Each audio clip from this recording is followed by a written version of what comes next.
Hello everyone. आज ठरलं तर मगमध्ये अर्जुन म्हणतो की आपण प्रतिमा आत्याचं आणि तुझं पण शॅम्पल आपण टेस्ट करूया. टेस्ट केलं की सिद्धच होईल की तू प्रतिमा आत्याचीच मुलगी आहे. आणि सायली म्हणते जर हे सिद्ध झालं की मी प्रतिमा आत्याची मुलगी आहे तर मी सगळ्यांना ओरडू सांगेल की मी रविराज किल्लेदार आणि प्रतिमा किल्लेदार यांची मुलगी आहे. तेवढ्यामध्ये प्रतिमा आत्या येतात आणि सायली म्हणतात.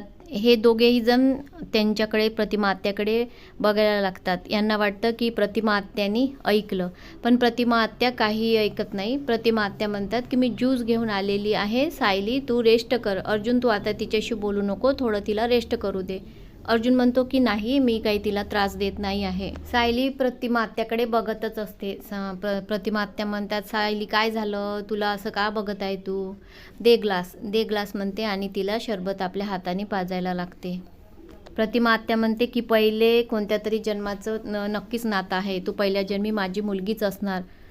सायली म्हणते मनामध्ये की नाही, मी ह्याच जन्माची मुलगी आहे तुमची. सायली मनामध्ये म्हणते की मला थोडा वेळ द्या प्रतिमा आत्या, माहीत झाल्यानंतर लवकरच सांगणार मी. इकडे महिपत बाबाकडे एक मुलगी डॉक्युमेंट्स घेऊन येतात आणि ते त्यांना हात लावायला, चरण स्पर्श करायला लावतात आणि नंतर खूप मोठी बॅग पैशांनी देतात, उघडी करतात महिपत बाबासमोर. महिपत बाबा म्हणतात की नाही, मला पैसे नका दाखवू, मला पैशाची चीड आहे आता. ते मुलगी म्हणते की महिपत बाबा हे आश्रम बांधायला होते, मी देखरेख करणार, तुम्ही फक्त आशीर्वाद द्या.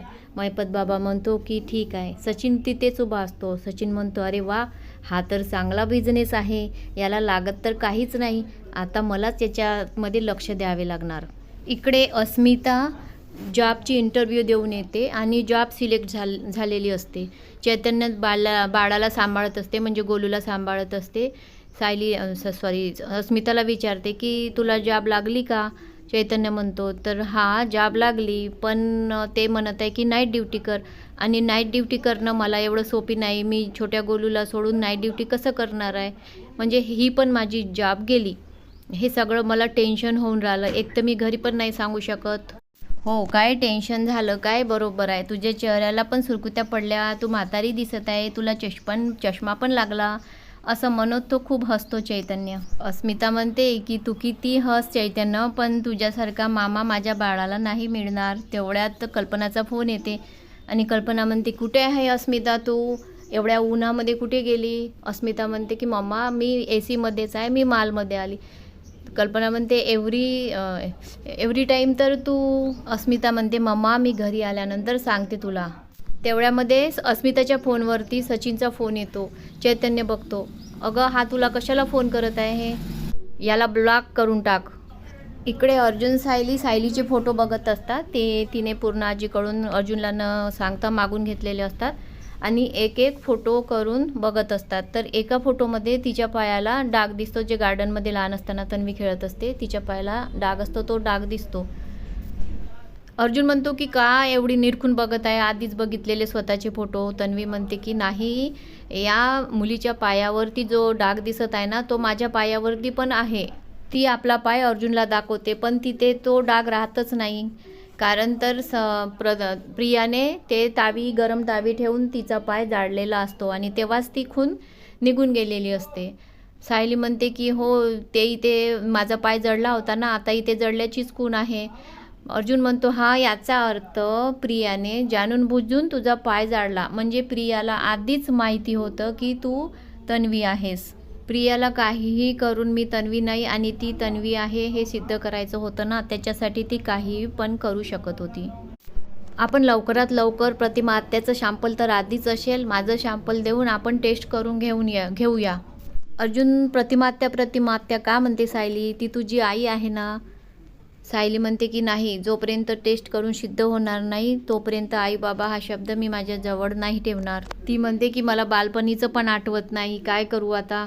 अर्जुन म्हणतो आपण आपण डॉक्टरकडे जाऊया, तू येशील ना डॉक्टरकडे, ते तुला थोडं मदत करतील. सायली म्हणते हो मी येणार. कल्पना प्रतिमा आत्याच्या घरी राहते, तर सुमनताई म्हणतात की कल्पना तुम्ही आमच्याकडे येतच नाही हो ताई, तुम्ही आज किती दिवसांनी आल्या म्हणून किती छान वाटत आहे.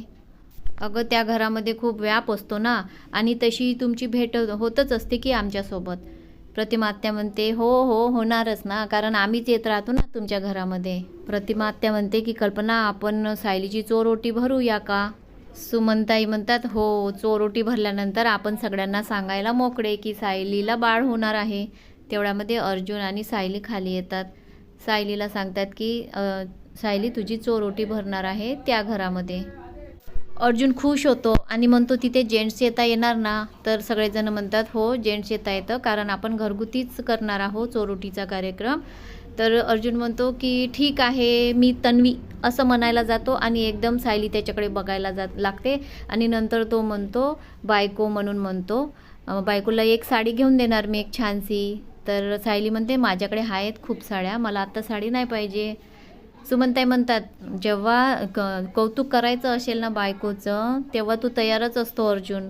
सचिन साक्षीची बोलतो, साक्षीला म्हणतो की फोनवरती, साक्षीला म्हणतो की अस्मिता तर माझा फोनसुद्धा उचलत नाही, मग मी आता हे प्रिया प्रकरण कसं सांगणार तिकडे. साक्षी म्हणते की एखादा माणूस वापर. सचिन म्हणतो अरे ते मैपत बाबा की जय, निर्गुण बाबा की जय एवढंच म्हणण्यात बिझी असतात, माझं काम कसं करणार ते लोक.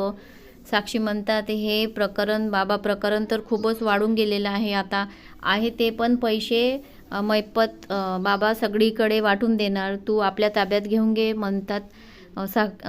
साक्षी म्हणते सचिनला, तर सचिन खुश होतो. सगळे पैसे तर साक्षीनेच सांगितले ताब्यात घ्यायला म्हणून तो खुश होतो. चैतन्य म्हणतो की इतकं सारं सजावट कशाला, फुलाच्या माळा कशाला लावून राहिले, चोरोटी तर चोरोटीसारखीच भरायची असते ना.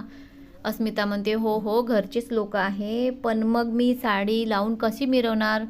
अर्जुन म्हणतो की हां माझी बायको शांत बसून राहीन एका जाग्यावर आणि तू मिरवणार. आणि सगळेजण हसायला लागतात. सायलीला एक तेच मुलगी, छोटी मुलगी धावत असते आणि प्रतिमा थांब बाळा थांब, आणि प्रतापसुद्धा म्हणतात, असं आठवतं तिला सगळं दिसतं, असं भास होते की थांब बाळा थांब, पडशील तू, तन्वी थांब, धावू नको अशी, थांब बाळा, असं तिला पूर्ण आठवायला लागतं. ओके ठरलं तर मग आजमध्ये इतकंच. उद्या घेऊन येणार परत एपिसोड. बाय.